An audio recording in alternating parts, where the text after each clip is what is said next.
ตามทันทีที่ของประเพณีของคนลาวชาวพุทธสืบเนื่องกันมาตั้งแต่อดีตจนถึงปัจจุบันบ่ละอิดให้หมองบ่ละของให้เศร้าเมื่อมีผู้ล้มหายตายเสียก็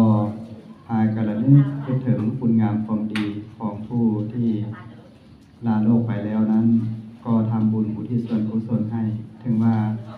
ในฐานะที่เป็นลูกเป็นหลานก็ได้กระทำหน้าที่ครั้งสุดท้ายให้กับผู้มีบุญคุณสมดังพระพุทธองค์เพิ่น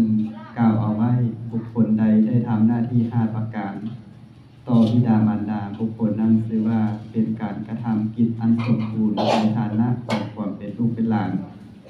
กิจหน้าที่5ประการอันลูกพึงกระทำต่อบิดามารดาก็คืออันที่1เพิ่นเลี้ยงเขาแล้วเขาเลี้ยงเพิ่นตอบแทนประการที่2ช่วยเหลือกิจการงานแทนเพิ่นประการที่3เป็นผู้ดำรงวงตระกูลให้สืบต่อไปประการที่4รักษาทรัพย์สมบัติมรดกตกทอดที่พ่อแม่ให้มานั้นให้ยืนยงคงตัวทำตนให้เป็นผู้สมกับได้รับมูลมรดกประการสุดท้ายเมื่อบิดามารดาตายเสียจากทำบุญอุทิศส่วนกุศลให้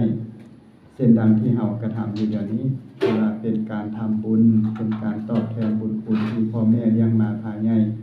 สร้างเนื้อสร้างตัวจนมามีฮอดซุมื้อนี้ก็ถือว่าเป็นการแสดงถึงความรักความแพงความผูกพันที่มีต่อกันถึงจะจากโลกนี้ไปสู่ปรโลกเบื้องหน้าแล้วก็ตามบ่มีอันใดที่จะตอบแทนยิ่งไปกว่าการทำบุญเพราะว่าสิ่งที่น่าเป็นห่วงก็คือคนตายย่านบุญน้อยย่านบุญบ่พอย่านบ่ได้ไปสวรรค์ย่านบ่ไปเกิดที่ดีถึงสุขเฮาจึงมาบำเพ็ญบุญกุศลให้เพิ่นเอิ้นกิริยานี้ว่า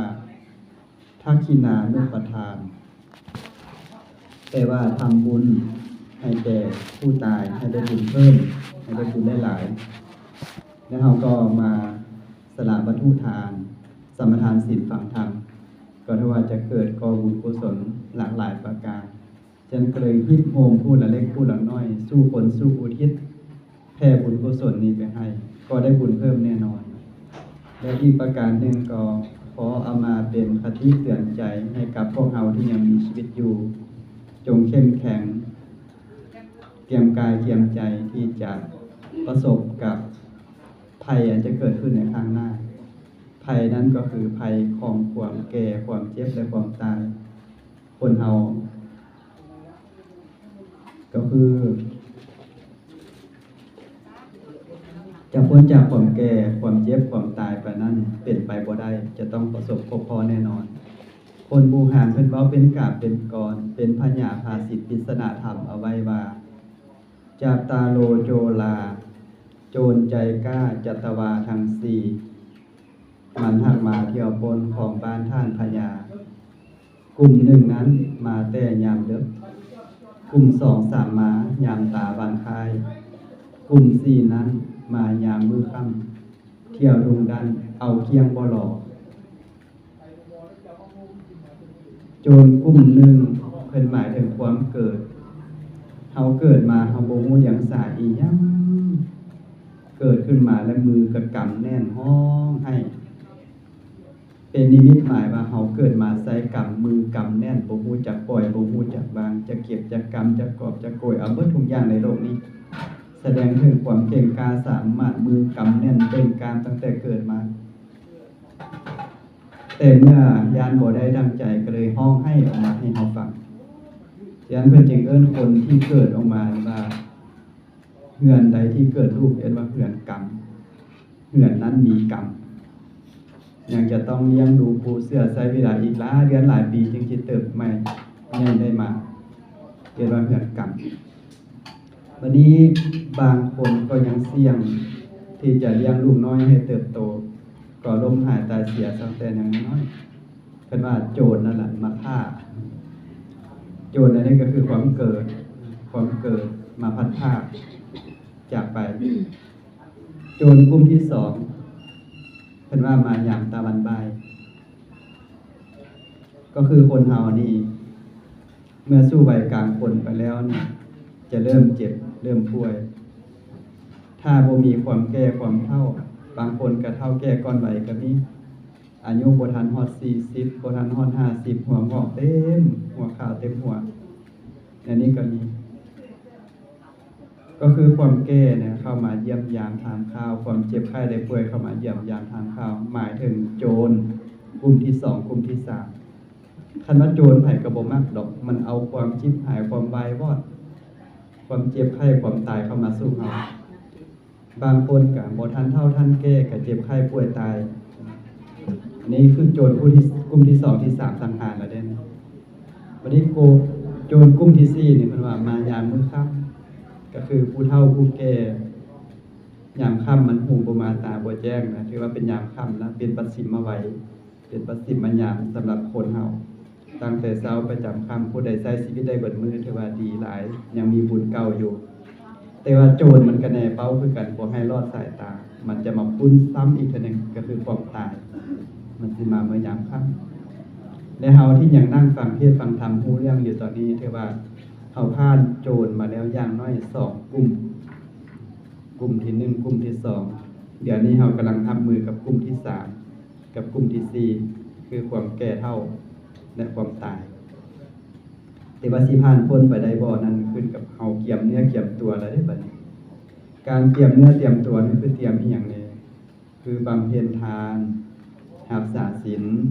ภาวนาฟังธรรมเทศนานี่เป็นพื้นฐานของชาวพุทธสรุปแล้วก็คือว่าทานศีลภาวนาเป็นสิ่งที่พวกเราต้องสมสร้างเพื่อเตรียมรับมือกับโจรเพราะโจรนั้นมันมาโดยที่เราบ่ได้รับเชิญดอกเราสั่งหนังหน้ามันสิตายแต่มันก็มาปุ้นเฮาจนได้บ่อยากได้มันก็มาฮอดเฮาจากมื้อนึงต้องเตรียมมือเตรียมตนเตรียมตัวเอาไว้เพราะสิ่งที่เฮาบ่สามารถรู้ได้5ประการ1เฮาบ่รู้ว่าเฮาจะเจ็บป่วยด้วยโรคอันใดสิเป็นพยาธิอีหยังอันที่2มาเฮาบ่รู้ว่าเฮาจะตายด้วยโรคอีหยังเฮาบ่รู้ว่าเฮาสิตายอยู่ไสเฮาสิตายด้วยอาการแนวใดตายมื้อใดวันเดือนใดปีใดเฮาบ่สามารถรู้ได้และสุดท้ายก็คือเฮาบ่รู้ว่าเฮาตายแล้วเฮาสิไปไสอันนี้คือสิ่งสำคัญที่เฮาต้องวางแผนให้กับชีวิตเฮาว่าหลังจากตายแล้วเฮาสิไปไสถ้าบ่ได้สร้างคุณงามความดีเอาไว้นี่ก็ยากที่จะไปสุคติแต่บุคคลที่มีบุญบารมีเต็มเปี่ยมแล้วสร้างแต่กุศลสร้างสมแต่ความดีก็จะไปสู่สุคติแน่นอนฉะนั้นจึงต้องว่าเตรียมตัวก่อนตายเตรียมกายก่อนแต่งเกี่ยมน้ำก่อนแลงอย่าให้โอ้อ้าวในภายหลังว่าโอ้ยสวยเกินไปแล้วเฮ็ดหยังก็บ่ทันแล้ว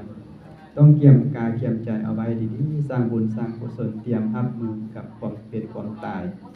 พอหลังจากมื้อนั้นมาฮอดแล้วเฮาสิกลับไปแก้ไขอีหยังก็เฮ็ดบ่ได้เนี่ยสำหรับผู้ที่มีชีวิตอยู่ก็จงเข้มแข็งและก็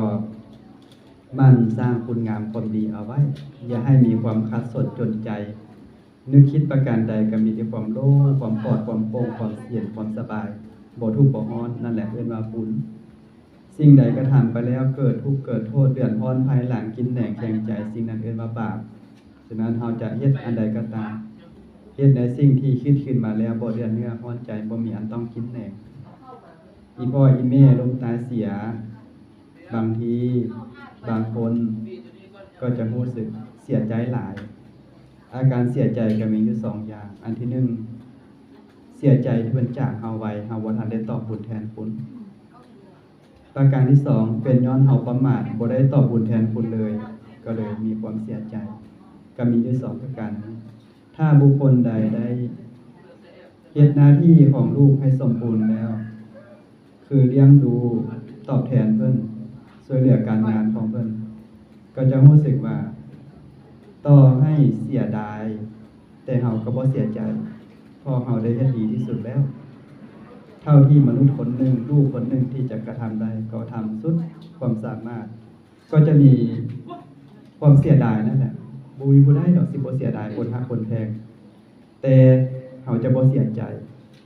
พอต่อเพิ่นอยู่เฮาก็จะเลี้ยงเพิ่นต่อเพิ่นบ่อยู่นำเฮาก็ทำบุญอุทิศให้ก็สุดกกสุดปลายและมันมีสิ่งที่ต้องเตือนใจอีกอย่างหนึ่งว่าบ่มีผู้ใดเหมาะสมแก่การตาย บ่ว่าอายุจะเท่าใดเดือนเท่าใดปีก็ตามบ่มีผู้ใดสมควรแก่การตายแต่ว่าทุกอย่างมันก็หนีบ่มุมกลมบ่วิด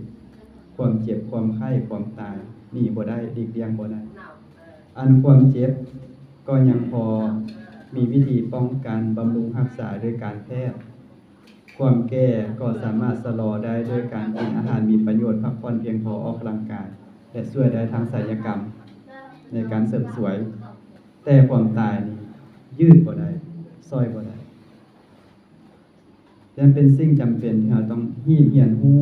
ว่าชีวิตของเรานะมันมีการเดินทางอยู่ตลอดแล้วไปหน้าอย่างเดียวกลับหลังบ่ได้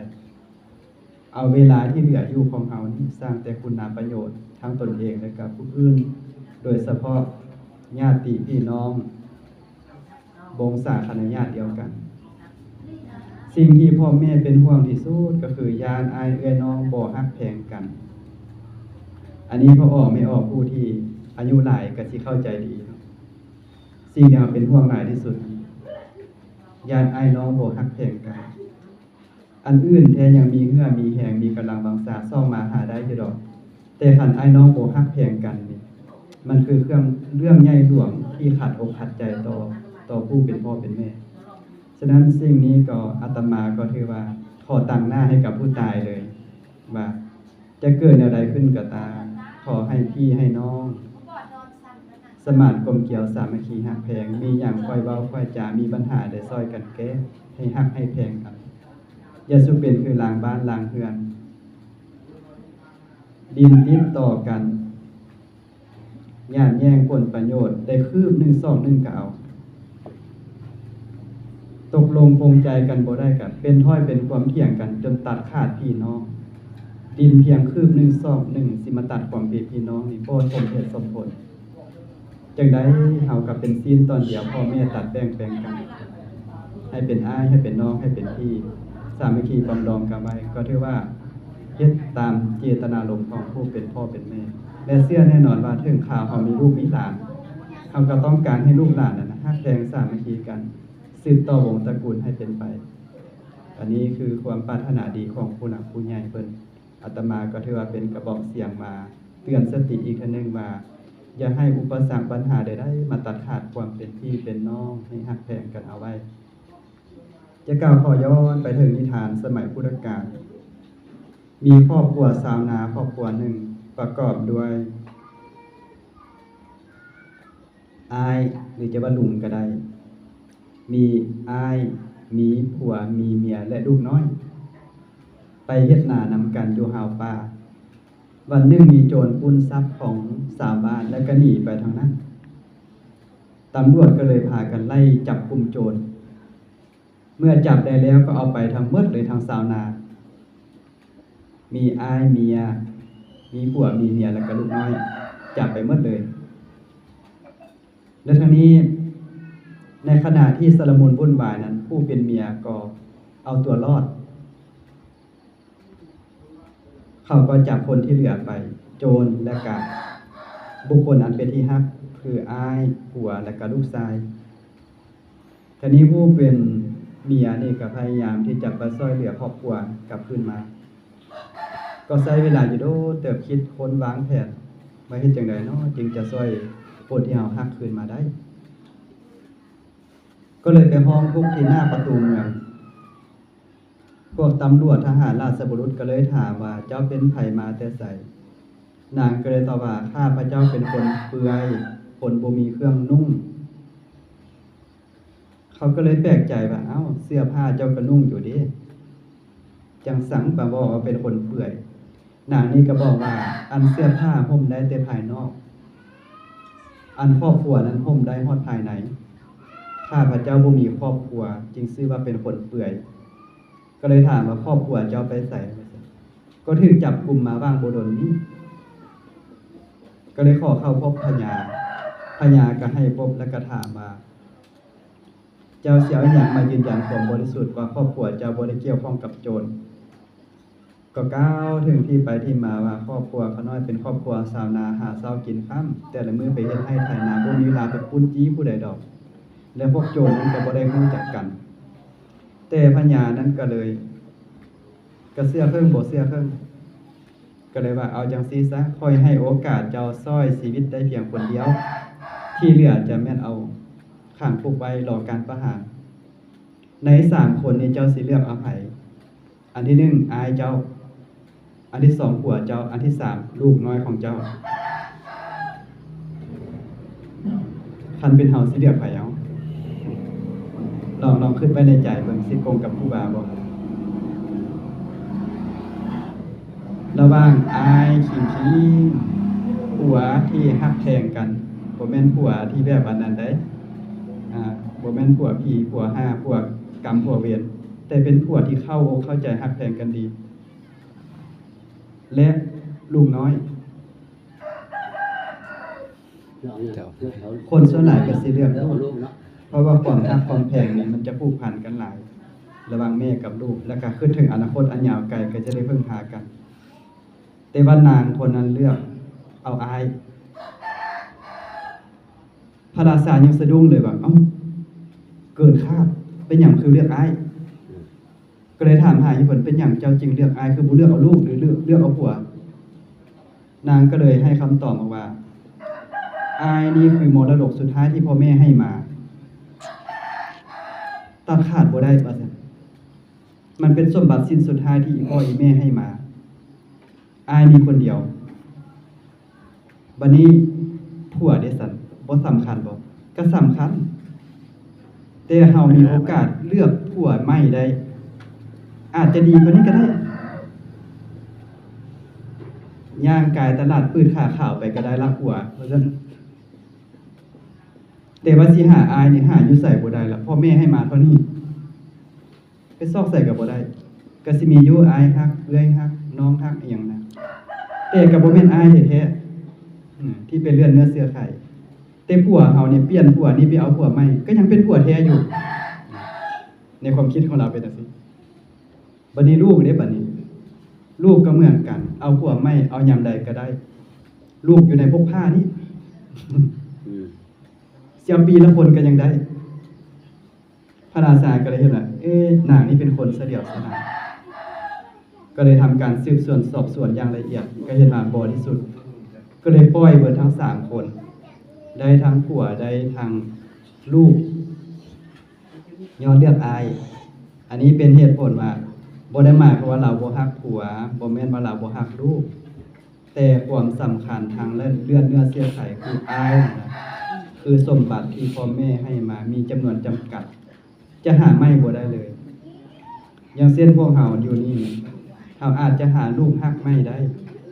อาจจะหาน้องฮักไม่ได้จะหาเอื้อยฮักอ้ายฮักหาพ่อฮักแม่ฮักหาได้